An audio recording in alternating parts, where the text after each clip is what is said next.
Welcome, everybody. This is our last lesson for the summer internship here in the Southeast, and I know it's been incredible for me. I'm sure it has for you. It's been great. I feel like I've been stretched a lot. I feel like internally with my walk with God, with my spiritual disciplines, and externally, really how I think through how to really do what Jesus did. And I know that as we've been going through the last month, we've been talking about, how did Jesus do ministry? How did Jesus, really work as an evangelist, as really sharing the gospel with people? What was his focus? What was his mindset? So today we're going to talk about the last kind of core aspect of what Jesus did. And we're going to talk about reproduction. And so reproduction was at the core of everything Jesus did. Jesus understood that he didn't simply make disciples, make people who followed him. He didn't simply just create a group of people who were going to really appreciate his teachings and love what he did, because he knew that if he did that, it would just end with the 12. Maybe it would have ended with the 72. But that would have been it. It would have been, he was there and people who liked him, and then he would have been gone. And Jesus believed in the reproduction of people, that he couldn't make just simply disciples, but he had to make disciple makers. And truly, he had to make disciples that were makers of disciple makers. That this was the way that Jesus moved. Jesus, as you look through the Gospels, he took 3 men. And then those 3 men he invested in. He called to be disciples, and then maybe to a lesser extent the 12, but those 3 invested in the 12. And then the 12, they invested into the 72 and made disciple makers out of the 72. And then the 72, made disciple makers out of the 120. And in the 120, we see in Acts 2, make disciple makers out of the 3,000. And so the church grew and multiplied very, very quickly because of this. We see through the Gospels, we see through the New Testament that true disciples are not disciple makers. They are makers of disciple makers. I'm going to say it again. True disciples are not simply disciple makers. They are makers of disciple makers. This is how we truly spread the gospel. This is the way that if we want the good news of the kingdom of God to reach the ends of the earth, it doesn't happen with, great speeches and eloquent words and amazing videos. It happens from disciples choosing to be makers of disciple makers. For a lot of us, it can be really easy and very satisfying to simply baptize someone. Yes, okay, I helped someone become a Christian. The end, that was great. Okay, now we're going to be cool. But in John 4, Jesus wasn't the one baptizing people. He was making disciple makers. That his disciples were the ones that were making disciples. And that is how that it grew and expanded. If you could, go with me to Ezekiel 47.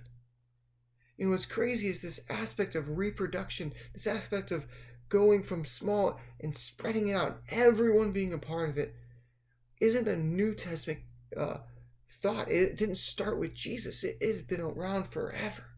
And in Ezekiel 47, in verse 1, it says, sorry, just a second, let me get there. It says, then he brought me back to the door of the temple, and there was water flowing from under the threshold of the temple towards the east, for the front of the temple faced east. The water was flowing from under the right side of the temple, south of the altar.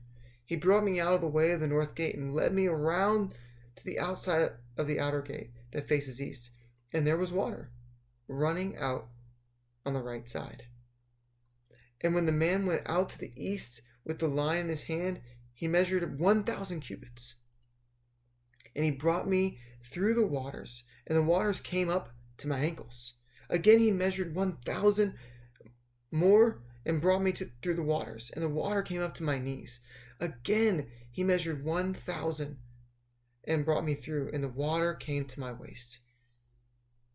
And again he measured 1,000, and it was a river that I could not cross, for the water was too deep, water in which one must swim, a river that could not be crossed. He said to me, Son of man, have you seen this?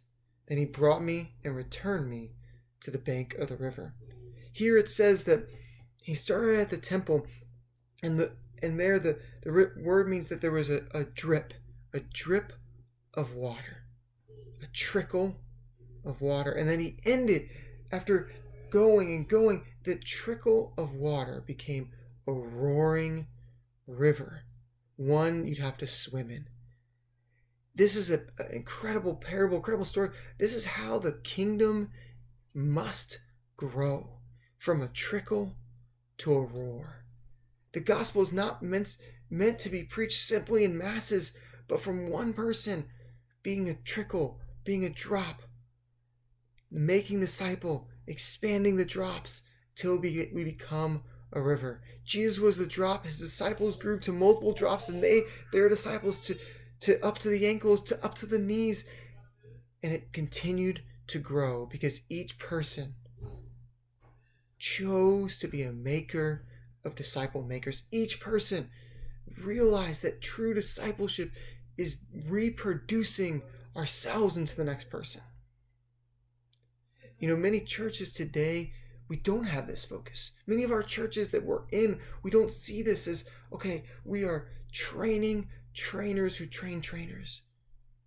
Churches, what they do is they'll create staff members. Okay, this staff member, they're in charge of teaching people how to make disciples, or we'll create this curriculum and that's how we make disciples. Or sometimes we're going to have events and we're going to bring these people in and that's the way we're going to do it.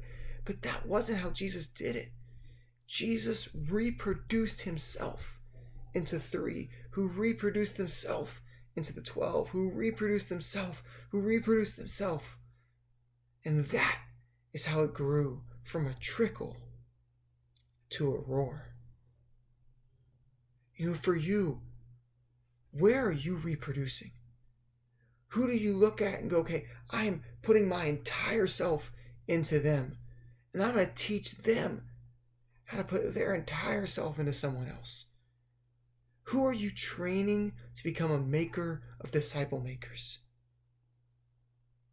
If every disciple said, what, I'm not just going to be a disciple maker, but I'm going to be a maker of disciple makers, the kingdom would advance unlike anything we could ever imagine. If small group leaders realized that their job wasn't to lead small groups, but was to train up small group leaders, we would multiply. If disciples realized that their job was not to make more disciples, but was to replace themselves as makers of disciple makers, we would multiply. It would be incredible. This is our job. In the book Good to Great, it said that companies with great leaders, and not just okay leaders, one of the defining aspects of them was that those companies would do better when the great leader left than when they were even there. That truly great leaders create something greater to pass on. They create leaders that are better than themselves. This is what we're meant to do. This is what you are meant to do. This is what Jesus called you to replace yourself, to impart everything you have into someone else who will then do the same. This must be at the forefront of our mind. It must be the way that we think when we think about our evangelism, when we think about how did Jesus do things. Well, he imparted everything. He reproduced himself. He reproduced himself as a maker of disciple makers into his disciples. Are you going to be the drop that becomes a roar? So I think about this. Okay, so how do I do this practically? I think first of all, the first thing I have to think of is before I ever leave something. If I'm in college, when I was in college, okay, I can't leave campus ministry until I've replaced myself. Until there is another person who's doing what I was doing better than I did it. I can't leave because my job is unfinished. I have to replace myself. I have to be thinking that way. I think, okay, how can I help someone be a better version of Jesus than me? That was my job. Okay, when I was The next day, okay, when I went to the next spot, okay, that's my entire job, is to make myself replaceable. I reproduce myself into the next person. I think now as a middle schooler, what was my thought? I think about three things. First, who am I helping to become a disciple? Right? Who is my job as a disciple maker? Who am I helping become a disciple? Then who am I training to help people become disciples? And then thirdly, who am I training to train others to make disciples? This is a weekly thought in my mind. This is weekly. I think, okay, who am I helping become a disciple? Okay, who am I training to help people become a disciple? And who am I training to train people to become a disciple? This is how I have to think on a weekly basis. I have to teach people to become disciples because I'm a disciple and that's what I do. And I have to think, okay, now it doesn't end there. Now I have to put just as much effort and energy into raising up the person I've helped become a disciple, into helping others become a disciple. And then I have to put as much effort and thought and energy into raising up people to do that for people. This is discipleship for me. This is the way we have to think. This is the way the kingdom progresses. And so practically the way that I do this is not, okay, oh my gosh, I have 30 people. No, I can do that with 3 people. Okay, this is the person I'm helping with this is the person I'm helping with this person I'm helping with this. So what am I doing? Well, I'm in a Bible study. This is going to help my heart. I'm going to be reaching out to someone, trying to find people who need to hear the gospel. And then I'm going to bring someone along and teach them how to do what I do. And then my hope is that they'll take that and then build upon it and make it even better. And then what I'm going to do is I'm going to take someone and we're going to have talks with people that they're teaching on how to make disciple makers. And we're going to talk through how we make disciples. And so I'm going to sit down with someone, okay, guys, the 3 of us, okay, well, and I'm going to show someone, this is how I'm teaching someone how to make disciples.